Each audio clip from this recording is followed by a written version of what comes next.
There are few Hollywood stories as dramatic, messy, and frankly, inevitable as what has unfolded between Disney and Rachel Zegler.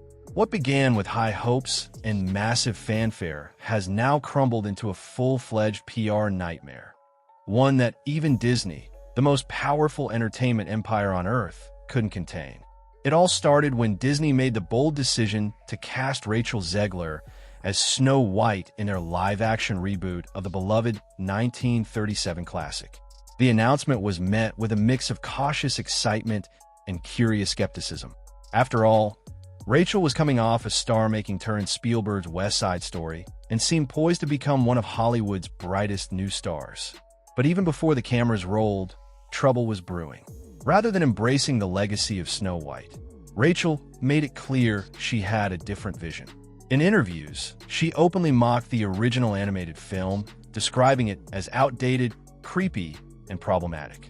She dismissed the iconic love story between Snow White and her prince as weird, suggesting that the prince was essentially a stalker.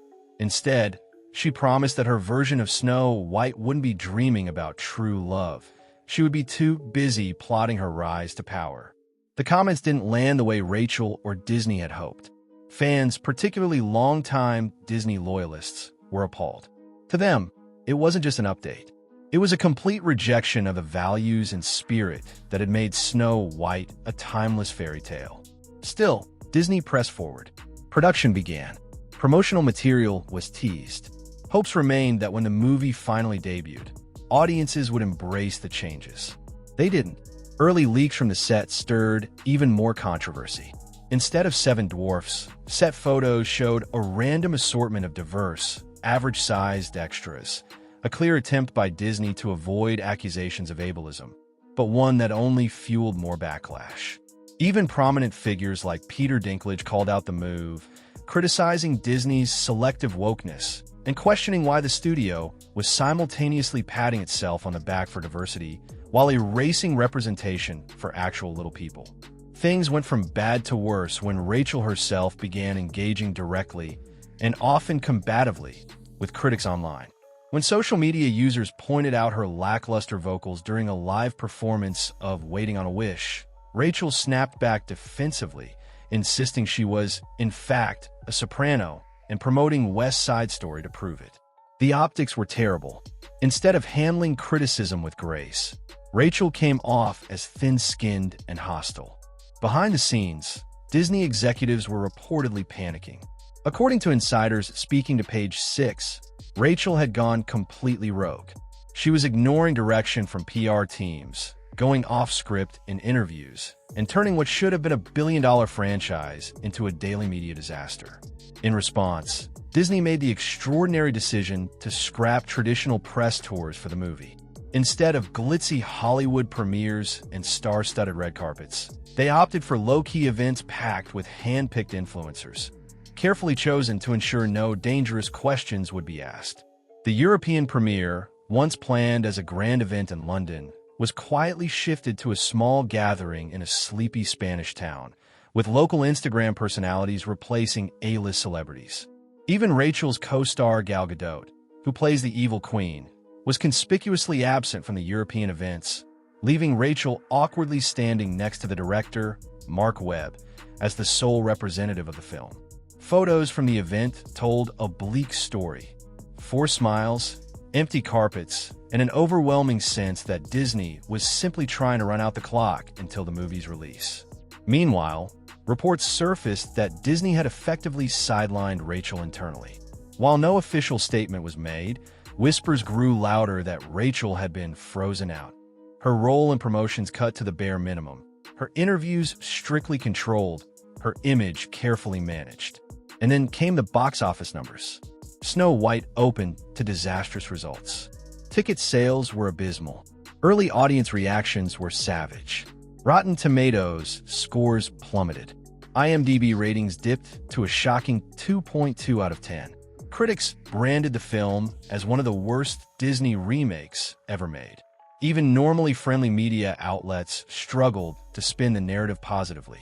Suddenly, the writing was on the wall. Disney had invested hundreds of millions into Snow White.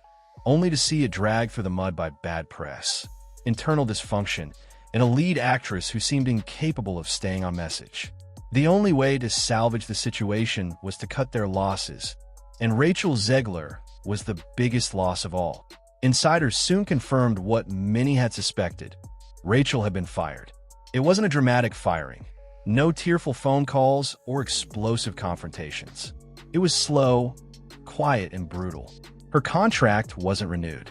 Future Disney collaborations were quietly canceled. Plans to build merchandise and theme park tie-ins around her version of Snow White were scrapped entirely. Disney had gambled on Rachel Zegler, and they had lost spectacularly. But the consequences stretched far beyond one failed movie.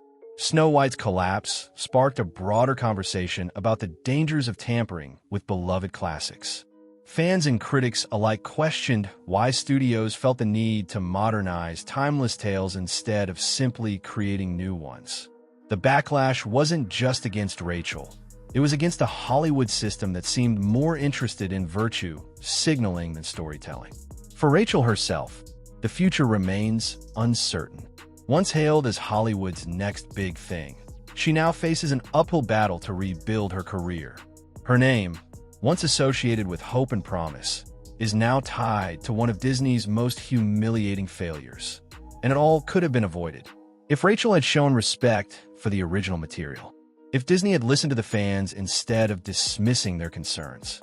If a studio had prioritized heart over politics. But at every turn, they doubled down, ignoring the warning signs until it was far too late.